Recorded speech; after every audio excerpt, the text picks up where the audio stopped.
Hello, welcome back to LFP Farm Life. It's Carrie Lee. And tonight we're just going to do a quick winter soup. And it's one of my favorite soups because it is so easy to do. And it's something that I generally have in my home at any given time. And it's a deconstructed stuffed pepper soup. And it requires just some simple ingredients of ground beef, some green peppers, onions, tomato sauce, and some herbs and garlic. And generally a little bit of something hot, so whether that is red peppers or your favorite hot sauce, whether that's Frank's or Sriracha or whatever your hot sauce of choice is, and a little bit of garlic and a touch of sugar. And that is pretty much it. As far as quantities, it is as big of a pot you want to make or as small of a quantity as you want to go. So it's pretty much just a toss and go. I will put together a little bit of a recipe for you guys. I usually don't measure, but I will put something together that should be pretty decent for you. So let's go ahead and start putting this together. And what we need to do to start is we are going to chop up our onions.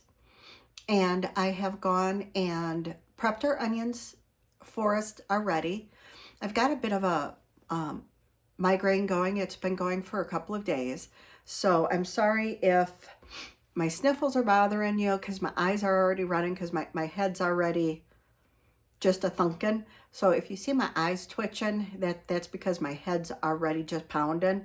So my eyes start twitching when that's going. So just in case you're wondering what's going on, it's my head. So we're going to go ahead and either you can start with oil, you can start with butter, you can start with bacon grease, whatever you want to use to saute your onions. You're going to put that in your stock pot, your small kettle, whatever size you're going to make your soup with today. We're going to start with that.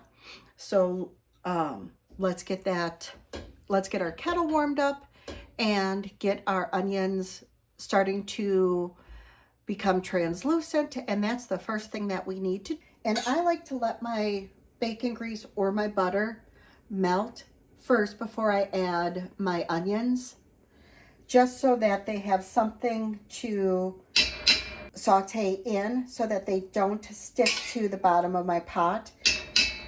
Even though my copper pots are a couple decades old at this point and quite well seasoned, I don't want them sticking to the bottom and making a mess. Simmering in here and becoming translucent, I am going to go ahead and dice up rather fine an entire clove of garlic. And I am going to go ahead and use the garlic that I had gotten from Azure. And what I like about that is a package is a clove. And I just keep these right in my freezer.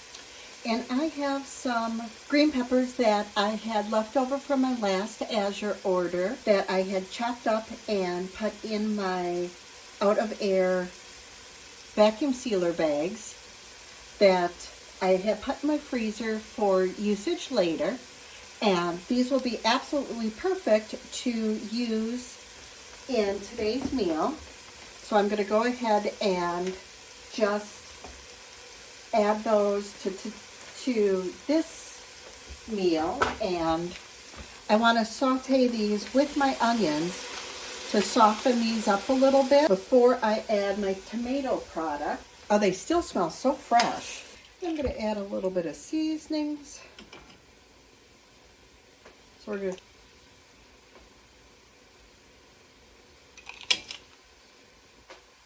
good bit of oregano.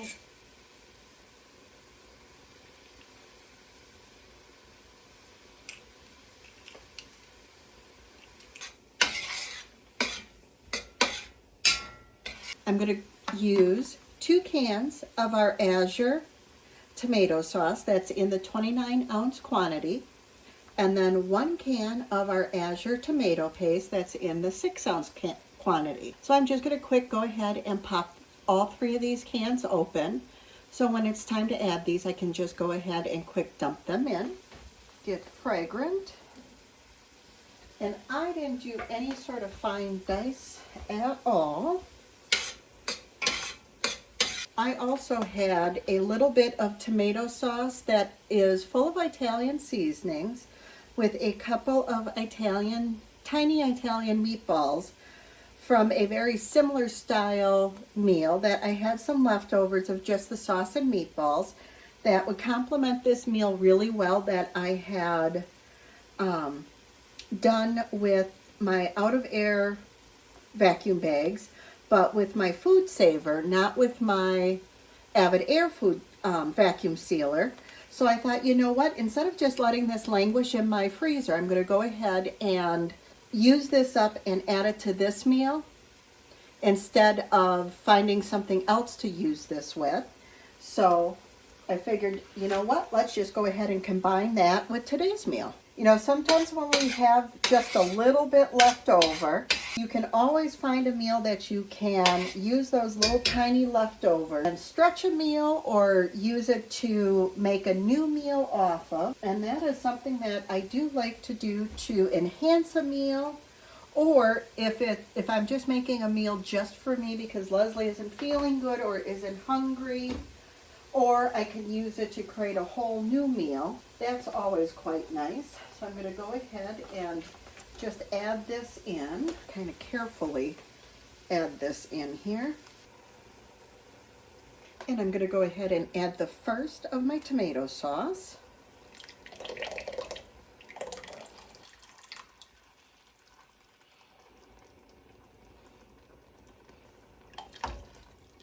And we're going to drop in a can of tomato paste.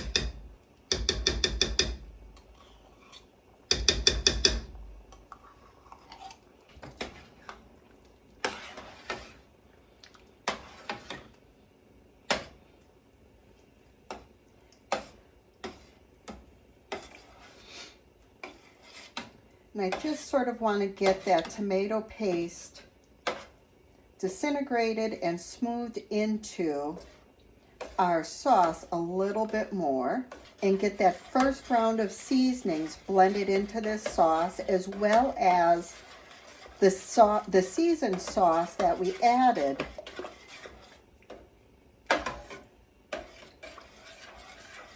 Because that's going to play a little bit with our next bit of seasonings as well.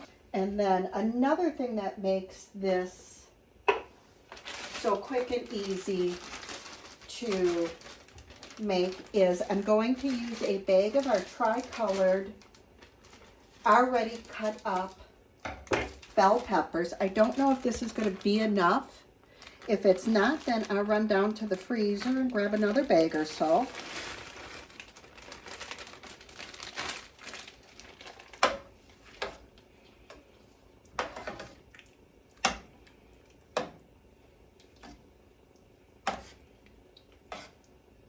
I do think I'm going to have to get some more bell peppers, because I thought it would be enough with my bag that I had already cut up in my freezer.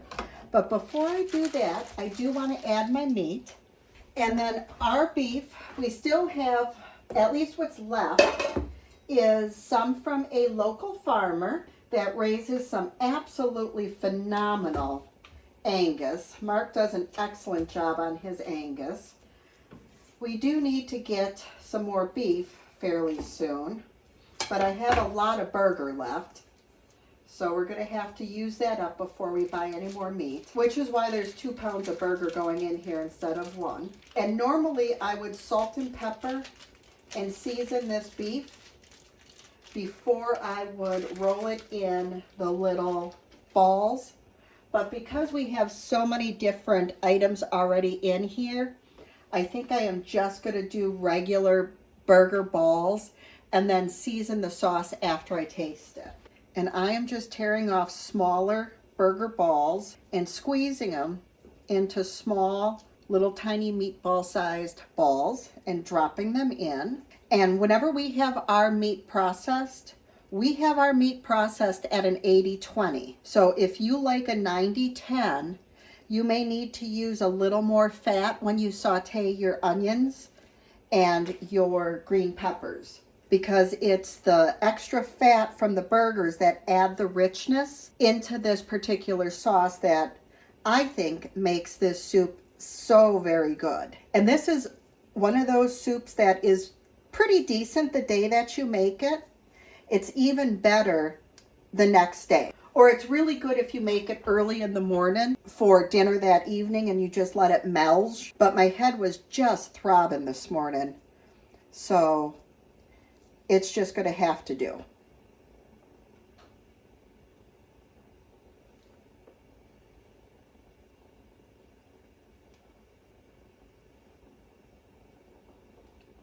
I am going to even it out with a little bit of sweet.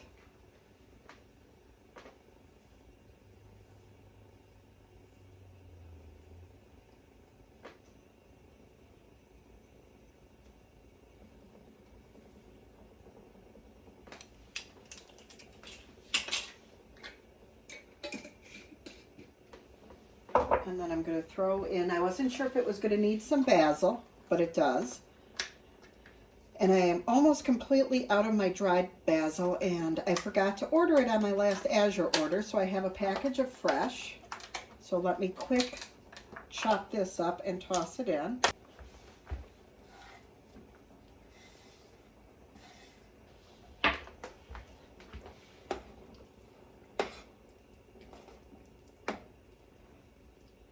And what I have found with this soup is when you first season it, it's better if it tastes a little bit on the spicy side, like you've added too much hot sauce, because as it cooks, that spice just kind of goes in and flavors. Because if it tastes sweet, it is going to be so ungodly sweet when you are finished with it that it is just sickling sweet when it's all done. You want it to be a little bit more spicy, but you don't want it to be so hot that you can barely stand it. You just want it to be just a tiny touch spicy. And you just want it to taste as though it's well seasoned, but nothing is overpowering any of your other flavors. But you don't want the sauce to taste tomatoey. You just want it to all kind of be well balanced, and nothing tastes more than the other. Just a well seasoned red sauce. If you think it's a bit too thick, you can always add a little bit of water or a little bit of cream, like a tomato bisque. I thought my little Buster Brown was heading down the driveway unaccompanied, but I see he is with his daddy. I thought he was being naughty for a minute. Well, I don't think we are going to need any more green pepper, because this soup is plenty thick enough and is plenty hearty enough. And with some rustic sourdough bread, there is more than enough meat in here, and there's enough peppers that I think it will balance it out well enough. And this particular bowl, I'm going to move over to one of my bigger burners to cook. And I'll turn that on low, because right now it's on my simmer burner, so the heat is concentrated right in the middle, which I don't like cooking my soups on, because I find that it just puts too much heat right in the center and then it ends up burning that spot.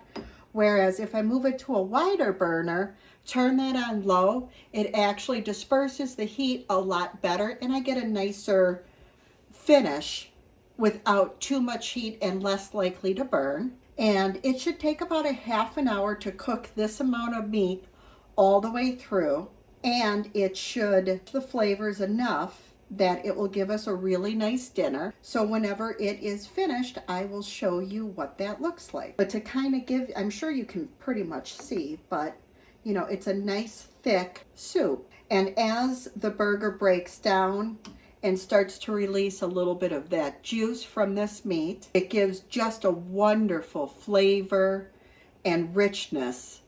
And as the green peppers cook down and get soft and release their flavor, the two, and along with all the spices and seasonings, it just is a really nice, wonderful meal.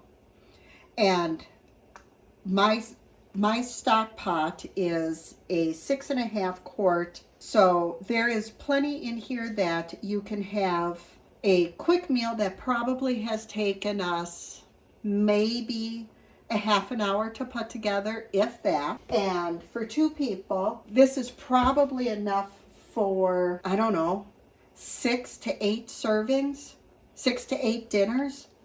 So we're eat this maybe 1 or 2 days. And then the rest I can either vacuum seal up into servings and or put some in. The others I will use with the Avid Armor to vacuum seal with my outer air bags, and I'll link both of those down below in case that you're interested in purchasing those. I do have a discount coupon for both of those items, and after this is all finished cooking, I will come back and show you what they look like. Welcome back. Our deconstructed stuffed pepper soup is almost complete. So now all we need to do is get our garlic rustic sourdough bread ready to go into our toaster on our Aga, which actually isn't a toaster. It's my broiler. So I am going to quick slice up some of our sourdough toast to get that ready. And we've got our toast on, and it goes in the broiler section. And then our toast just goes into the broiler section of our oven. Well, it's bread at the moment. Our bread just goes into the broiler section of our oven, and in just a few minutes that will become toast. So while the Aga is toasting that, I'm going to dish out our dinner. And as you can see how much thinner this was from where we first put it in.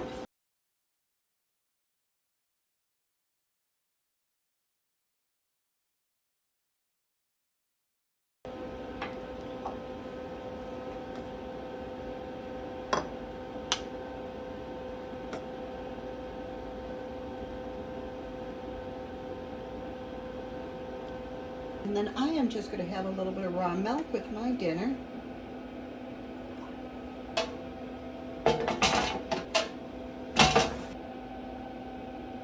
And shake it right on your butter.